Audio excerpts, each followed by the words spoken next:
Hello viewers, welcome back to my channel. আশা করছি সবাই অনেক ভালো আছে আর আমি দেখো অনেক ভালো আছি। আর আমি আজকে এসেছি হচ্ছে আমার মায়ের বাড়ি।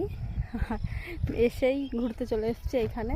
এই যে জমি, মা বললো যে কালকে পাটের শাক করব, আর বাজার থেকে কিনছি, ভালো লাগছে না। আমি বললাম চলো তাহলে ঘোরাও হবে, আমারও একটু ঘোরা হবে, তাহলে জমি থেকে তুলে আনি। যে এদিকে জমি আছে আমাদের, মানে বাড়ির উল্টো রাস্তায় একটা জমি আছে, তো ওইখানে আমরা সবাই মিলে চলে এসেছি।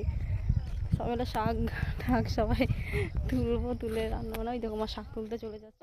আগে কি করতাম, আগে আমি, মা, আমার কয়েকটা বান্ধবী, মায়ের কয়েকটা হয়তো পাড়ার কাকিমা জেঠিমারা সবাই মিলে একসাথে এইভাবে আমরা ঘুরতে আসতাম মাঠের দিকে। দিয়ে এইভাবে অনেক কিছু তুলতাম, নিয়ে গিয়ে রান্না করতাম। এমনকি ফেস্ট মানে বছরে 2-3 বার করে লেগেই থাকতো। মানে বিয়ের আগে না খুব হাই হেসে খেলে দৌড়ে বেরিয়ে জীবনটাকে কাটিয়েছি, আর এখন পুরোই পাল্টে গেছি, নিজেকে নিয়ে পুরোই পাল্টিয়ে ফেলেছি। আর হঠাৎ করে অনেক দিন পর বেরোলাম।